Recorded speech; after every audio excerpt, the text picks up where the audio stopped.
وذكر فإن الذكرى تنفع المؤمنين.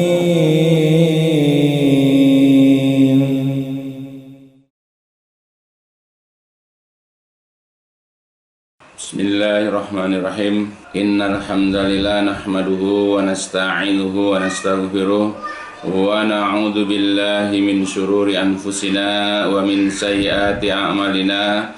May yahdihillahu fala mudhillalah wa may yudlil fala hadiyalah. Asyhadu an la ilaha illallah wahdahu la syarikalah wa asyhadu anna Muhammadan abduhu wa rasuluh. Allahumma salli ala Muhammadin wa ala ali Muhammad kama sallaita ala Ibrahim wa ala ali Ibrahim innaka Hamidum Majid.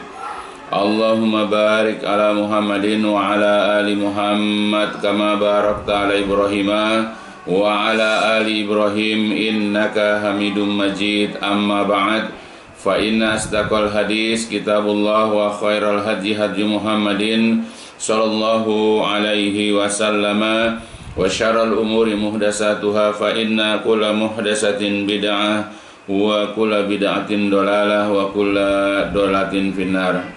Alhamdulillah, pada kesempatan yang baik ini marilah kita kembali melanjutkan kajian atau pembahasan kitab-kitab yang selama ini kita bahas, selama ini kita baca dan kita pelajari. Jadi untuk saat ini kita kembali melanjutkan kitab Al-Kabair yang disusun oleh Asy-Syaikh At-Tamimi rahimahullah. Ya, mudah-mudahan apa-apa yang telah kita pelajari dapat mendatangkan faidah kepada kita, dan untuk pelajaran-pelajaran yang akan datang juga dapat memberikan faidah kepada kita. Ketika kita sudah mempelajari kitab Kabair atau dosa-dosa besar ini dan kita memahaminya, hendaklah kita sekuat tenaga, hendaklah kita berusaha dengan sungguh-sungguh untuk meninggalkan dosa-dosa besar yang sudah kita ketahui, ya, tanpa keraguan. Karena ya sudah dijelaskan oleh Allah Jalla wa'ala dan juga oleh Rasulullah Sallallahu Alaihi Wasallam ya akan dosa-dosa besar tersebut dan bahayanya. Jadi untuk kali ini kita akan membahas dalam kitab dosa-dosa besar ini atau kitab Kabair ini, yaitu babul qalaqi wal itirab, yaitu bab tentang sifat gelisah atau risau, wal itirab dan gelisah atau berguncang. Ya, jadi risau atau gelisah ketika kita mendapatkan cobaan dari Allah berupa keburukan-keburukan, apakah itu bisa ditimpa oleh sakit misalnya, atau ditimpa oleh kefakiran atau kemiskinan, atau hilang pekerjaan, ya, atau difitnah ya oleh sebahagian orang, ya, atau hal-hal lain yang merisaukan, yang menggelisahkan dirinya. Maka pada saat seseorang ditimpa ujian, ditimpa musibah, ditimpa keburukan-keburukan, lalu kemudian hatinya merasa gelisah, hatinya risau, ya, kemudian hidupnya menjadi tidak nyaman, hidupnya menjadi tidak tenang, maka boleh jadi ini akan menyebabkan orang yang mengalami seperti ini jatuh ke dalam dosa-dosa besar. Ya, karena pada dasarnya orang ini tidak sabar, tidak ridho dengan ketetapan yang Allah berikan kepadanya. Ya, makanya ya penyusun kitab ini memasukkan bab qalaq, yaitu bab tentang rasa risau atau itirab, ya, kemudian jiwa berguncang, hati berguncang atau dia gelisah, itu termasuk daripada perbuatan dosa-dosa besar. Maka pada saat misalnya Allah memberikan ujian kepada kita berupa keburukan-keburukan, berupa perkara-perkara yang menyusahkan atau pahit dirasakan oleh kita, ya, lalu kemudian hati kita menjadi risau, kita gelisah, kita tidak merasa aman dan nyaman lagi, ya, sehingga kita berburuk sangka kepada Allah, ya, dan seterusnya, ya, maka ini akan menyebabkan kita jatuh kepada perbuatan dosa besar. Maka sebab itu kita harus belajar untuk mengantisipasi dari sekarang. Bagaimana cara kita ini menghadapi cobaan-cobaan, ujian-ujian, ataupun hal-hal yang akan didatangkan oleh Allah kepada kita dalam hal keburukan-keburukan atau kesulitan-kesulitan. Allah Subhanahu wa Ta'ala telah menjelaskan tentang sifat manusia. Sebagaimana Allah katakan dalam Quran surat Al-Ma'arij. A'udzu billahi minasyaitonir rajim. Innal insana khuliqa halu'a idza massahu syarru jazua wa idza massahul khairu manu'a. Inna sesungguhnya al-insan manusia itu khuliqa diciptakan dengan sifat halu'a, dengan sifat halu'a yaitu mudah berkeluh kesah dan kemudian kikir. Kapan dia suka berkeluh kesah? Dia kapan mudah risau atau gelisah, dan kapan dia kikir?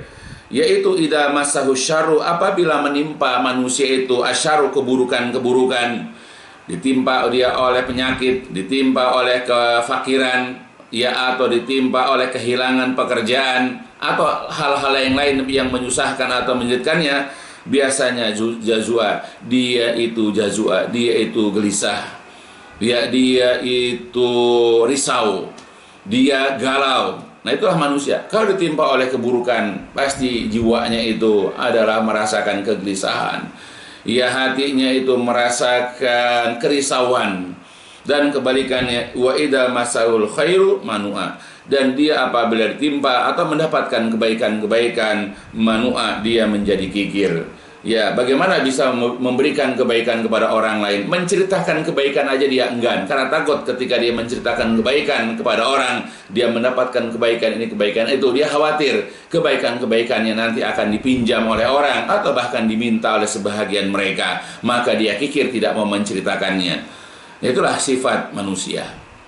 Nah, tapi kalau ditimpa oleh keburukan, wah langsung seantero RT RW semua dia tahu. Bahkan dia ceritakan kegalauan, kerisauan itu di medsos, apakah di Twitter, apakah di Facebook, atau di mana, sehingga orang-orang yang tidak mengenal dia secara baik pun tahu bahwa dia sedang ditimpa oleh kesusahan. Itulah sifat atau fitrah, tabiat daripada manusia.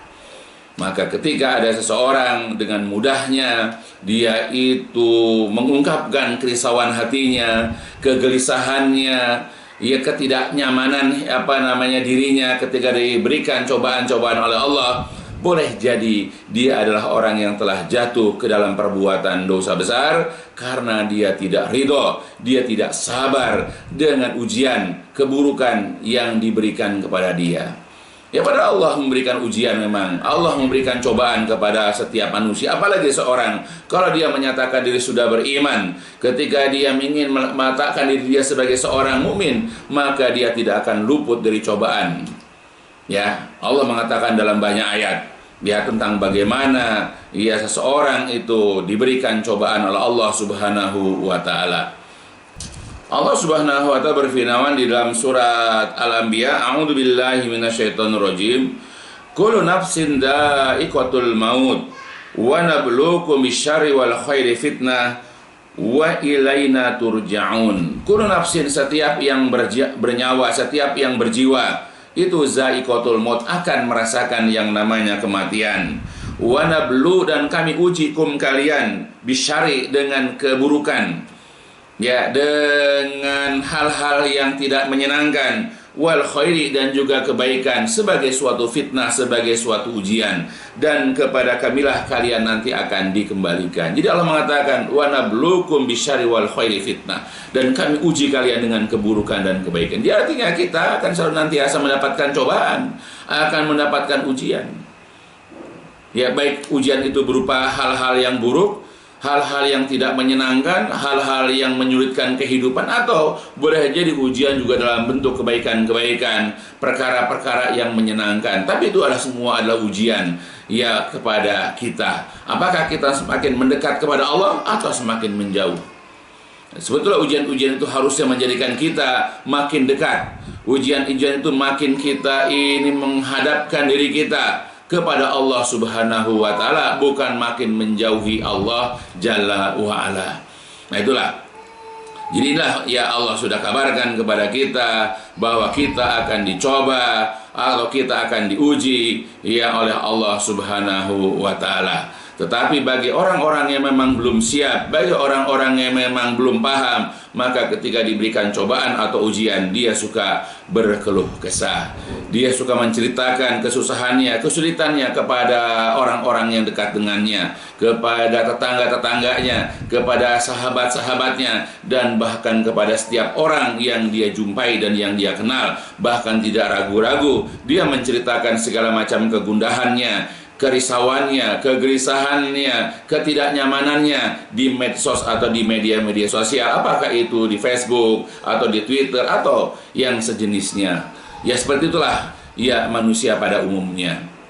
Oleh sebab itulah ya Allah melarang, Allah memasukkan ya orang-orang yang ya mudah ya terlanda oleh kerisauan atau kegalauan atau kegelisahan ini ke dalam perbuatan dosa-dosa besar. Aliyadzubillah. Ya mudah-mudahan Allah menjaga kita, Allah memelihara kita agar kita senantiasa terhindar dari sifat risau, gelisah, ya dari berbagai macam cobaan yang Allah berikan kepada kita. Hendaklah kita bersikap ridho, sabar dengan apapun yang Allah timpakan kepada kita. Nah kemudian yang menjadi dasar, yang menjadi dalil bagi Syekh At-Tamimi rahimahullah di dalam bukunya tentang kabair ini, beliau mengatakan wa qaulillahi ta'ala, dan firman Allah Ta'ala. Jadi Syekh At-Tamimi menyebutkan dalil pertama adalah dalam Al-Quran surat Al-Fat. A'udzu billahi minasyaitonir rajim.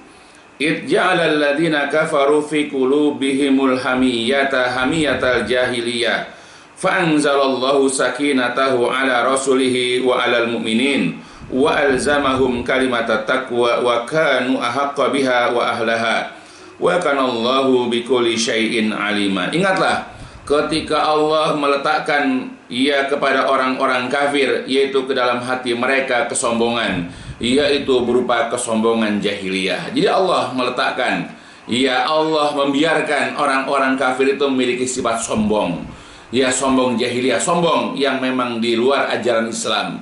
Maka kita perhatikan orang-orang kafir itu sombong mereka dengan harta benda mereka, sombong dengan jabatan mereka, sombong dengan jumlahnya mereka, dan seterusnya. Itu adalah merupakan tabiat, memang adalah merupakan sifat orang-orang kafir, yaitu memiliki sifat sombong. Ya. Kemudian ketika orang-orang kafir menampakkan kesombongan jahiliyah mereka kepada Rasulullah dan juga orang-orang yang beriman, kemudian Allah mengatakan fa anzalallah, maka Allah menurunkan sakinatahu, yaitu ketentramannya, ketenangannya, ala rasulihi, kepada rasulnya, wa alal mu'minin, dan juga kepada orang-orang yang beriman. Jadi ya sifat Rasulullah SAW dan juga sifat dari orang-orang yang beriman, ya karena Allah yang telah meletakkan, Allah yang telah memberikan, Allah yang telah menurunkan ya ke dalam hati mereka sifat tentram. Maka keadaan bagaimanapun orang kafir, mereka bangga dengan pasukannya, mereka bangga dengan jumlahnya, mereka bangga dengan dunianya dan seterusnya, ya maka orang-orang beriman tetap akan merasa tenang, mereka akan tentram ya apapun yang terjadi pada mereka. Ya karena buat mereka dunia ini adalah bukan tujuan. Dunia ini sebagai sarana, dunia ini sebagai alat mereka untuk mendapat yaitu kenikmatan akhirat, yaitu surga, yaitu kenikmatan yang abadi selama-lamanya. Maka apapun yang terjadi pada orang-orang yang beriman, sebagaimana juga terjadi pada Rasulullah, mereka tetap tenang, mereka tetap tentram, mereka tetap merasa nyaman dengan kondisi mereka. Nah, jadi salah satu ujian yang Allah berikan kepada Rasul dan orang-orang beriman pada saat dahulu adalah yaitu dengan keberadaan musuh-musuh Allah, keberadaan musuh orang-orang yang beriman, yaitu orang-orang kafir yang mereka telah menghimpun kekuatan ya untuk menghancurkan kaum muslimin. Itu adalah ujian. Dan ujian bukan hanya itu. Ujian sekarang begitu juga Allah memberikan ujian kepada kita dengan turunnya berbagai macam penyakit atau ada wabah, yaitu COVID-19, ya, atau bahkan juga dengan itu, kejadian itu, banyak perekonomian ya masyarakat yang kemudian menjadi menurun, dan bahkan banyak ya perekonomian yang ada di masyarakat itu hancur ya, sehingga banyak kaum muslimin yang susah dan sulit untuk mencari nafkah. Ya, begitu juga yang lain-lain, banyak cobaan-cobaan. Dan ketika orang beriman mendapatkan cobaan-cobaan itu, apakah dengan adanya musuh, apakah ada munculnya wabah, atau munculnya penyakit-penyakit, harta berkurang, pekerjaan hilang, dan seterusnya, maka sikap orang beriman adalah, Allah katakan tadi, ya fa'anzala, ya maka Allah turunkan, fa'anzalallah, maka Allah turunkan sakinah, ketenangan, ketentraman, sifat sakinah itu ke dalam diri Rasul dan orang-orang beriman. Jadi kita tetap sakinah, tetap tenang. Nggak usah gerasa-gerus, nggak usah panik. Ya, walaupun hati kecil kita juga secara nyata emang begitu, suka panik. Ya, tapi kalau kita beriman bahwa semua ini datang dari Allah, ujian dari Allah, nanti Allah yang akan menghilangkan, melenyapkannya kembali, kita tenang. Ya, berapa banyak di antara kita yang terkena musibah. Waktu terkena musibah kita merasakan beratnya cobaan. Tapi hari demi hari, ya musibah itu akan hilang. Dan kita tidak merasakan lagi itu musibah.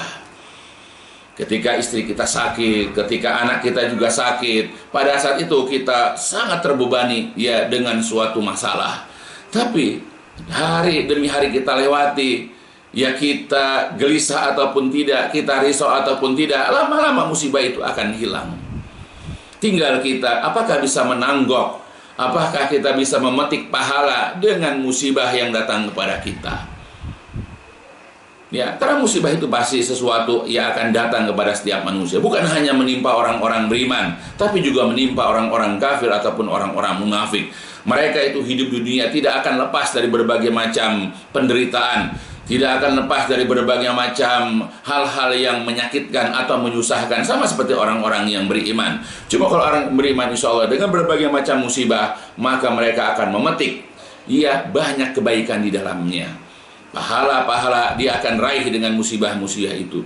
Maka setiap orang beriman akan menghadapi berbagai macam cobaan atau musibah itu dengan sifat sakinah, bukan dengan kegelisahan, bukan dengan kegalauan, bukan dengan kerisauan. Ya, karena kerisauan, kegalauan ketika dicoba, ya diberikan ya fitnah, ya diberikan berbagai macam kesusahan. Ya, kalau dihadapi dengan kegelisahan, ya pertama, dia juga tidak akan hilang kegelisahan ya tersebut. Ya, tidak akan hilang kesusahan dengan sifat yang gelisah. Dan yang kedua, dia tidak akan memetik kebaikan ya dengan kegelisahan tersebut. Ya, dan dia jatuh ke dalam dosa besar bahkan. Tapi kalau kita menghadapi cobaan itu dengan ketenangan jiwa, berbaik sangka kepada Allah, kita tenang, ini karena ujian dari Allah. Ya, ini merupakan bentuk ya rasa cinta Allah kepada kita, dan kemudian hanya Allah, nanti Allah suatu saat juga akan menghilangkan cobaan tersebut. Ya, maka dia akan memetik banyak pahala dengan sikapnya tersebut. Ya, makanya setiap orang mukmin hendaklah pada saat mendapatkan cobaan-cobaan seperti itu, hendaklah dia itu menghadapinya dengan sifat sakinah, dengan sifat tumakninah, tenang dan tentram. Berbaik sangkalah senantiasa kepada Allah Azza wa Jalla. Itu dalil pertama yang dibawakan oleh Asy-Syaikh At-Tamimi rahimahullah. Begitu juga dalil yang lain. Allah Subhanahu wa taala berfirman di dalam Al-Qur'an, yaitu surat An-Nisa, A'udzu billahi minasyaitonir rajim.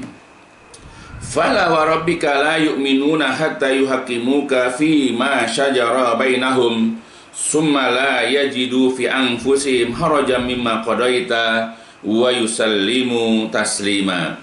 Maka demi Rabbmu, pada hakikatnya mereka itu belumlah beriman, hatta yuhaqqimuka, sehingga mereka menjadikan kamu sebagai hakim, sebagai pembuat keputusan, fi ma syajara bainahum, terhadap apa yang terjadi perselisihan di antara mereka.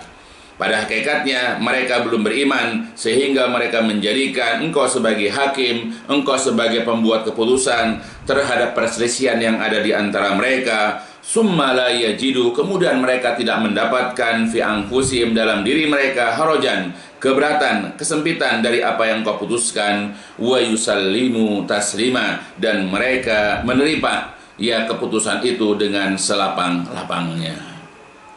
Ya, jadi terkadang ujian, cobaan yang datang kepada kita ya terkadang ada dalam bentuk perbedaan paham.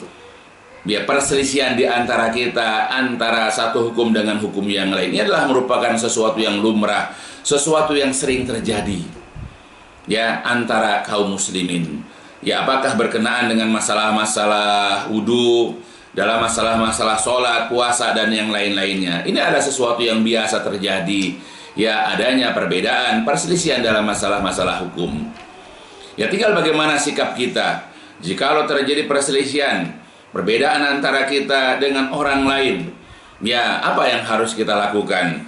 Maka yang harus kita lakukan sebagaimana juga dalam ayat yang lain, hendaklah kita mengembalikan sesuatu yang kita perselisihkan ini kepada Allah, yaitu kepada Al-Quran, dan kepada Rasul, yaitu hadis-hadisnya yang sahih. Dulu kalau andai kata ada sahabat berselisih, mereka langsung datang kepada Rasulullah untuk meminta keputusan. Kalau sekarang Rasulullah sudah tidak ada, beliau sudah wafat. Yang tertinggal hanyalah ayat-ayat Al-Quran dan hadis-hadis Nabi. Maka pada saat ada perbedaan antara kita dengan sahabat kita, dengan tetangga kita, dengan pengajian yang lain, sederhana, kembalikan apa yang kita perselisihkan itu kepada ayat-ayat Al-Quran dan hadis-hadis Nabi Shallallahu Alaihi Wasallam. Mana yang lebih mendekati penjelasan itu, maka itulah yang kita ambil. Jangan malu kita meninggalkan pendapat kita kalau ternyata pendapat kita ini ya kurang sesuai dengan apa yang ada dalam Al-Quran hadis. Dan kita tidak malu untuk menerima pandangan atau pendapat orang lain. Ya, dan juga kita jangan merasa hebat kalau andai kata pendapat kita atau apa yang kita pegang ini adalah lebih benar daripada mereka. Ya, karena yang dicari oleh kita adalah benar dan salah, bukan menang dan kalah. Ya. Maka pada saat kita diuji dengan perselisihan, pada saat kita diuji dengan perbedaan, maka hendaklah kita mengembalikan yaitu kepada Al-Quran dan hadis-hadis Nabi. Dan kita harus mau untuk menunjukkan keimanan kita. Kita wajib menerima Rasul sebagai pembuat keputusan. Nah, ketika keputusan itu ada dalam ayat-ayat Al-Quran, hadis-hadis Nabi, maka kita wajib menerima keputusan tersebut sebaik-baiknya. Dan yang penting lagi ada, kemudian kita tidak mendapatkan dalam diri kita keberatan. Ya, kita tidak merasa berat menerima keputusan tersebut. Ya, janganlah kita kemudian tarik nafas. Janganlah kemudian kita ini merasa sesak nafas kita karena keputusan Rasul ternyata berbeda dengan apa yang kita inginkan. Ya, maka ketenangan jiwa, ketentraman jiwa itu penting sekali. Bahkan dalam menerima hukum pun harus begitu. Ya, jadi jangan mentang-mentang yang sesuai itu ada pendapat ustadz lain, bukan ustadz kita, lalu kita menolaknya. Atau kalau kita menerima itu dengan berat hati. Lalu kalau andai kata yang benar ternyata ada pendapat ustadz kita, bukan ustadz, lalu kita merasa paling hebat. Lalu kita sudah merasa paling benar. Jangan kita bersikap seperti itu. Ya, karena kita diwajibkan untuk mengembalikan persoalan-persoalan di antara kita yang ada perbedaan, yang ada perselisihan itu kepada Al-Quran dan Sunnah. Bersyukurlah kita kalau masih ada yang meluruskan, masih ada yang menegur kita sehingga kita sadar akan kesalahan dan kekeliruan kita, sehingga kita berada di atas jalan yang benar. Dan juga jangan merasa kita sombong karena kita sudah benar lalu kita meremehkan orang lain. Ya, jadi yang penting adalah kalau terjadi perbedaan di antara kita dan kita ini ternyata memiliki pandangan yang salah atau keliru, hendaklah kita menerima dengan lapang dada. Kita ini jangan merasa sempit dada, jangan kita merasa risau bahwa kita ini selama ini sudah salah gitu, dan kemudian kita malu untuk mengakui kesalahannya. Bersyukurlah kita ada yang mengingatkan kita, merasa tenanglah kita. Karena banyak orang-orang yang seperti itu. Ya, dia risau, dia gelisah. Ya, karena ujian itu banyak hal, termasuk juga dalam pemahaman kita. Banyak ujian-ujian yang datang kepada kita silih berganti. Maka sebab itu, ya Syekh At-Tamimi rahimahullah yang memasukkan juga surat 4 ayat 65 ini ya kepada kita, ya agar kita ini belajar menerima perbedaan, menerima katakanlah perselisihan, ya lalu kemudian kita mengambil atau kita ini kemudian berpegang kepada pandangan yang benar, walaupun asalnya kita tidak berpandangan atau tidak berpegang kepada pandangan itu.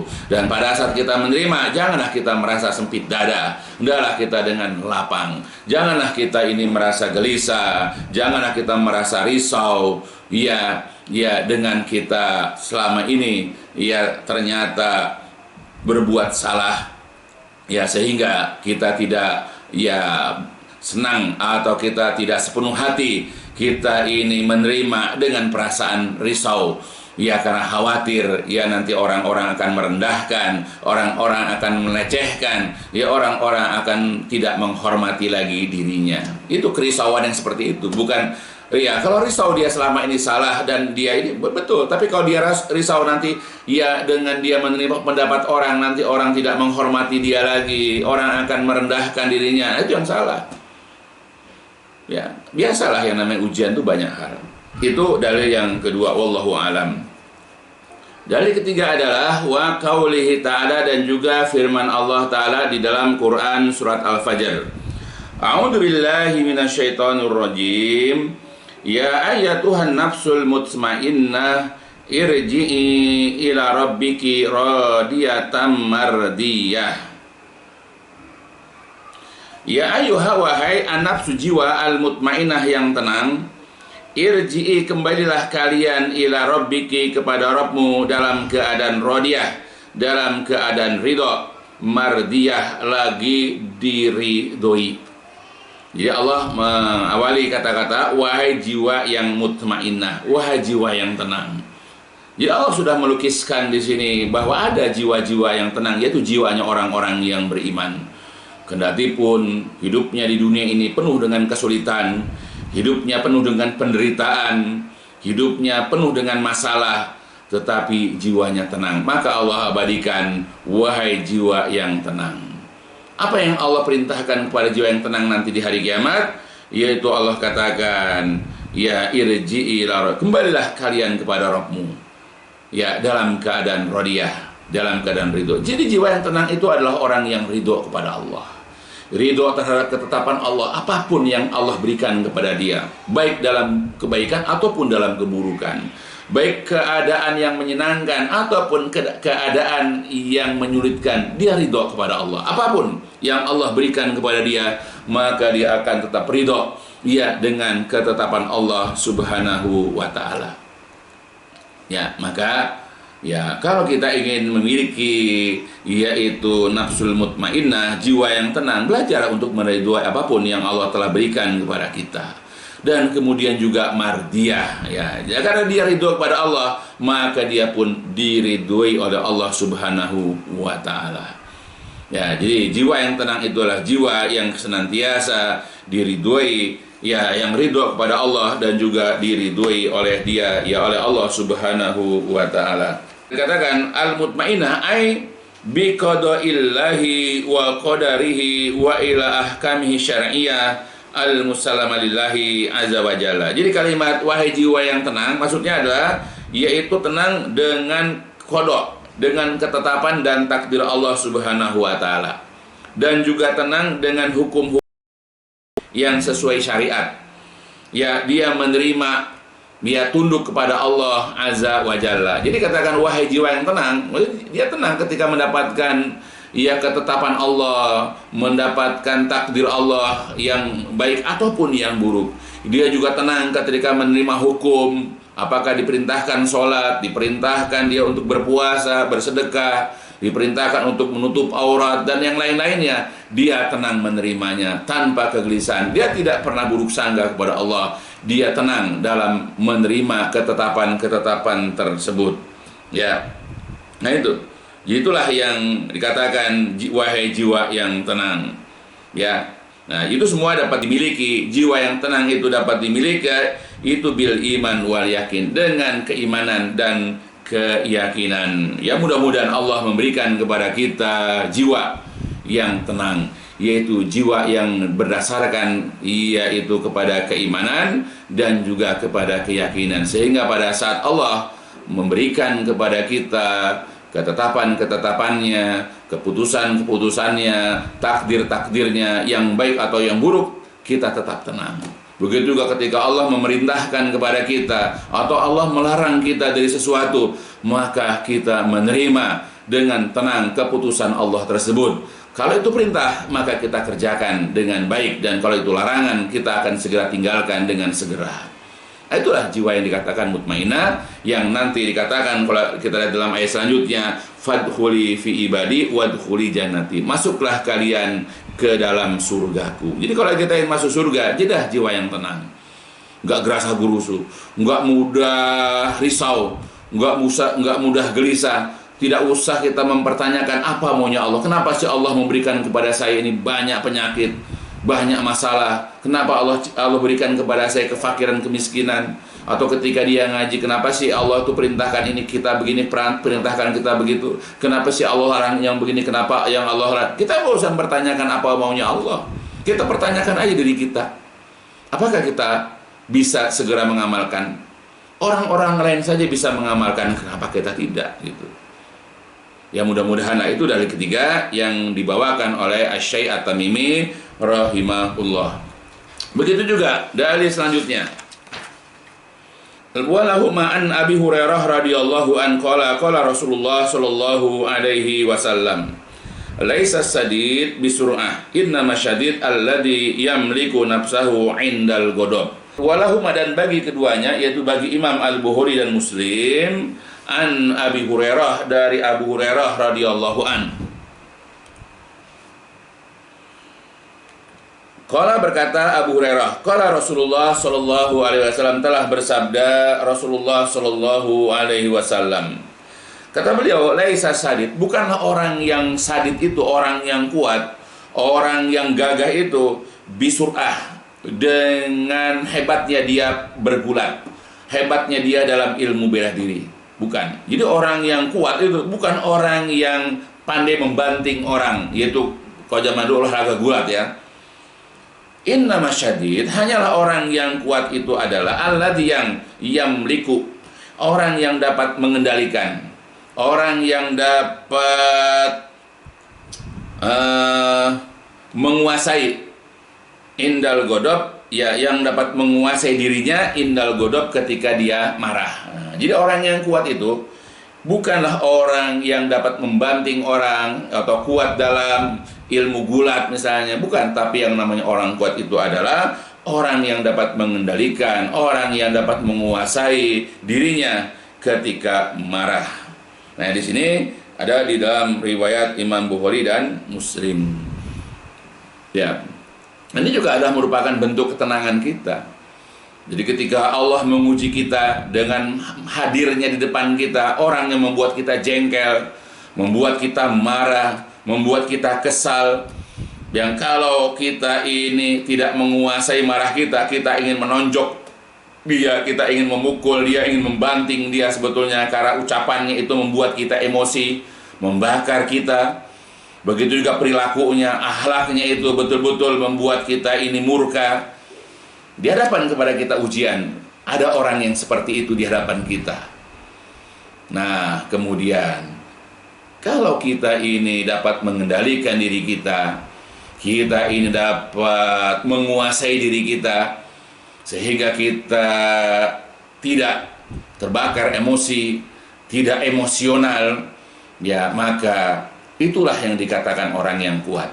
Allah dan juga Rasulullah Sallallahu Alaihi Wasallam memuji kita. Bahkan di dalam Al-Quran surat Ali Imran, ya, Allah Subhanahu Wa Taala juga sudah mengatakan bahwa ampunan dan surga itu disediakan untuk orang-orang yang bertakwa. Siapakah orang-orang yang bertakwa?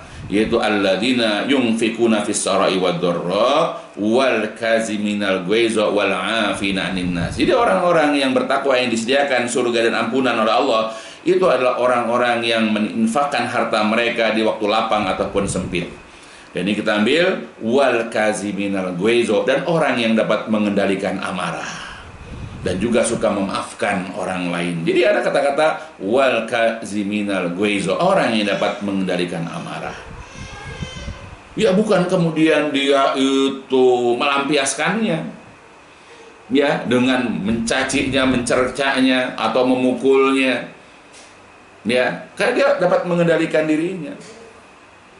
Ya, dia nggak gelisah, dia tidak risau dengan orang-orang yang maki dia atau orang-orang yang bersikap kurang ajar kepada dia. Tenang, bawaan orang beriman itu tenang. Walaupun depan mata dia itu ada orang bertingkah aneh, ada orang bertingkah kurang ajar, di depan mata dia tidak akan terpancing, dia tenang. Nggak ada perasaan gelisah, tidak ada perasaan risau, dia tidak berguncang jiwanya saat itu menghadapi orang-orang begitu. Tapi dia dapat mengendalikannya. Kecuali kalau nyawa sudah terancam misalnya, atau dia dapat membahayakan diri, atau ada keluarga di situ lain, dia membela diri. Tapi selama itu tidak mengganggu dirinya, tidak mengganggu keluarganya, maka dia akan kendalikan amarahnya. Itulah sifat dari sifat orang beriman yang dikatakan orang yang kuat, orang yang gagah, orang yang hebat itu seperti itu. Ya, bukan sedikit-sedikit main pukul, main tendang, main ancam. Ya, karena fisiknya besar atau pangkatnya tinggi misalnya, ya, atau dia seorang tokoh misalnya, atau mungkin dia memang ya orang yang punya pangkat di kesatuannya barangkali, ya, yang dikit-dikit senantiasa mengancam orang, ya, padahal nanti di sisi Allah nggak ada apa-apanya. Ya, jadi orang yang kuat itu adalah orang yang dapat mengendalikan, orang dapat menguasai, yaitu rasa amarahnya, dirinya dari amarah. Nah, itu makanya ini juga termasuk ya apa yang dimuliakan, yang dipuji oleh Allah dan juga Rasulullah. Adapun kebalikannya, kalau dia tidak dapat mengendalikan hawa nafsunya, dia tidak dapat mengendalikan jiwanya, dia mudah terbakar emosi, ya, dia main pukul, suka mencerca orang, ya, bahkan kemudian dia untuk menunjukkan rasa tidak suka kepada orang itu, lalu dia sebarkan aibnya kemana-mana, ya, sehingga dalam waktu singkat orang yang dibencinya itu, aibnya itu sampai ke penjuru bumi, semua orang tahu, ya, kebencian, ya, berakhir dengan keburukan akhirnya, karena dia menggibah atau bahkan memfitnah orang yang tidak disukainya. Alhamdulillah. Maka belajarlah kita ini sabar, memiliki jiwa yang tenang, memiliki jiwa yang yang sabar, memiliki jiwa yang tidak mudah terbakar emosi. Ya, belajarlah menjadi seperti itu. Begitu juga selanjutnya. Walil Bukhari, ya, hadis yang selanjutnya adalah walil Bukhari, dan bagi Imam Al-Bukhari rahimahullah, anna rajulan, bahwasanya ada seorang laki-laki, qala, pernah berkata, lin nabi, kepada Nabi sallallahu alaihi wasallam. Orang itu mengatakan, ausini ya Rasulullah, berikan wasiat, ya, berikan nasihat kepada saya. Qala, kemudian Rasulullah SAW mengatakan, la taghdab, janganlah engkau marah. Faraddaha miraran, lalu orang itu mengulang-ulang kembali pertanyaan beberapa kali. Qala, Nabi tetap menjawab, la taghdab, janganlah engkau marah. Nah, jadi ingat kalimat la taghdab, la taghdab, la taghdab, atau dalam riwayat yang lain, ya, la taghdab walakal jannah, janganlah engkau marah, kamu akan mendapatkan surga. Ya, dalam sebuah hadis seperti itu. Ya, jadi kalimat la taghdab ini adalah merupakan bentuk pembelajaran bagi kita untuk dapat mengendalikan diri kita, untuk dapat mengendalikan jiwa, untuk dapat mengendalikan diri kita agar tidak mudah terbawa emosi, ya, agar kita tidak mudah, ya, itu temperamental. Ya, jadi bawaan kita kalau sudah tenang, ya, sakinah dalam kehidupan kita, atau mutmainnah, ya, dalam kehidupan kita, insya Allah, ya, sehebat apapun datang kepada kita sesuatu yang dapat membuat orang lain terbakar emosi, kita tetap nggak akan emosi. Ya, ketika kita dengar kita difitnah begini begitu di medsos segala macam, tenang, kita nggak terbakar. Ya, karena bisa jadi Banyak orang-orang yang karena tidak paham, banyak orang-orang dapat meraih dosa. Dia itu berdosa dengan sebab dosa orang lain. Ada orang berdosa ketika menggibah dirinya, lalu dia malah memetik dosa dari gibah tersebut. Dia balas gibah dengan gibah lagi. Bahkan gibah dibalas dengan fitnah, coba. Jadi dia tidak memetik kebaikan dengan keburukan yang orang berikan kepada dirinya. Raihlah kebaikan dengan gibah orang, dengan keburukan orang. Dengan cara apa? Dengan cara sabar, ridho. Biarkan, serahkan kepada Allah. Biar Allah yang memutuskan perkara ini dengan baik. Ya, karena kita tidak lepas dari ujian seperti itu. Kita difitnah orang, digibah orang, ya biasa hidup. Apalagi kalau kita ini ya dalam dunia misalnya ya dikenal orang. Apalagi kita ngajar ngaji misalnya, atau kita aktif di kajian-kajian, ada orang-orang yang tidak suka kita difitnah dengan aliran sesat, dibilang apalagi dan seterusnya. Ya itu biasa. Rasul aja dibilang gila, Rasul aja dibilang penyair, pendusta, apalagi kita. Dan jangan emosi kalau ada orang-orang seperti itu kepada kita. Sabar, ridholah dengan ketetapan Allah. Ya, jangan kita mudah gelisah, jangan kita ini mudah risau dengan ya fitnah-fitnah yang orang lontarkan kepada kita, atau dengan gibah yang mereka sebarluaskan tentang kita di antara mereka. Jangan kita gelisah. Ambil kebaikan dari perbuatan buruk mereka. Nah itu ya, belajarlah, jangan mudah marah. Begitupun hadis selanjutnya. An Abi Dzarrin marfu'an, dari Abu Dzar radhiyallahu an secara marfu', qad aflaha man akhlasallahu qalbahu lil iman. Sungguh beruntunglah orang yang dimurnikan oleh Allah hatinya, orang yang dibuat ikhlas oleh Allah hatinya kepada keimanan. Wa ja'ala qalbahu saliman, dan menjadikan hatinya itu selamat. Wa lisanahu shadiqan, dan lisannya jujur. Wa nafsahu mutmainnah, dan kemudian jiwanya itu tenang. Ya, itu dikatakan dalam sebuah hadis, diriwayatkan dalam sebuah hadis, yaitu dalam hadis riwayat Imam Ahmad, cuma hadisnya didhaifkan oleh Syekh Albani. Ia dikatakan oleh Rasulullah, sungguh beruntunglah orang yang hatinya dimurnikan, diikhlaskan oleh Allah kepada keimanan, hatinya dibuat selamat, dan Allah jadikan hatinya selamat, lisannya jujur dan jiwanya tenang, dan kemudian wa khaliqatahu mustaqimah, dan tabiatnya itu lurus. Wa ja'ala udunahu mustami'ah, dan kemudian Allah jadikan telinganya itu suka mendengar. Wa ainahu, dan matanya suka melihat. Fa amal udun fa qamaun, adapun telinga itu ya selalu qamaun, ya mengekang, ya berhati-hati dalam mendengar berbagai macam ucapan. Wa amal ain fa bimukiratin lima yu'il qalbah, dan juga yang namanya mata senantiasa menjaga apa yang dipelihara oleh hati. Wa qad aflaha man ja'alallahu qalbahu wa'iyan. Sungguh beruntunglah orang yang Allah telah jadikan hatinya itu pandai atau ya suka menghafal atau menjaga. Hadis dalam riwayat Imam Ahmad. Ya, nah ini kita tidak bahas ya, tapi intinya apa-apa yang barusan dijelaskan kepada kita, hendaklah ya kita ini senantiasa memperhatikan hati atau jiwa kita. Janganlah kita menjadikan atau membiarkan hati kita ini tidak tertata, hati kita ini tidak tertib, sehingga hati kita ini mudah risau, mudah gelisah, ya mudah marah, mudah bersedih, ya mudah ya katakanlah jatuh kepada hal-hal yang dilarang oleh Allah Subhanahu wa taala. Harus diingat, ya terkadang Allah menjadikan pahala, Allah menjadikan ganjaran itu boleh jadi kebanyakan di dalam sesuatu yang membuat kita sedih dan membuat kita risau. Ya, kalau kita meraih ibadah sholat itu hanya waktu-waktu tertentu. Ya, sholat 5 waktu. Ada tambahan sholat malam, sholat duha. Tapi yang namanya kesedihan itu terkadang ketika kita sedang menyendiri lalu melihat sesuatu, kita teringat ya dengan seseorang yang sudah tidak berada di hadapan kita, orang tua kita atau anak kita, timbullah dari situ kesedihan. Nah, ketika kita timbul kesedihan, timbul sesuatu yang membuat kita ini risau, lalu kemudian kita bersabar, kita ridho, ya ketika kerisauan datang, maka Allah berikan kepada kita pahala. Ya, ketika misal di jalan kita melihat ada satu kendaraan, di mana kendaraan itu adalah dulu kita pernah punya, cuma hilang karena dicuri sama orang. Seketika itu timbullah rasa sedih kita, timbullah rasa risau kita, teringat dengan kendaraan kita itu misalnya.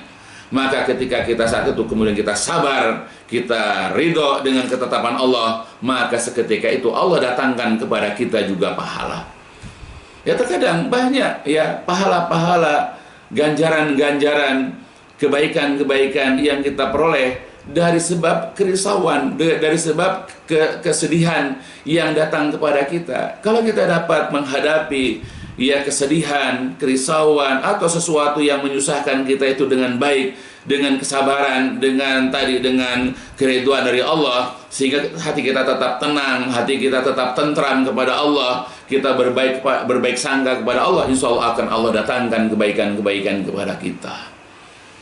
Ya, karena yang namanya hal-hal yang dapat membuat kita sedih, hal-hal yang dapat membuat kita ini galau, itu bisa datang setiap saat. Tidak sesuai dengan waktu kadang-kadang, di mana kita melihat sesuatu, tiba-tiba kita teringat sesuatu, maka timbullah rasa sedih, galau, risau dalam hati kita.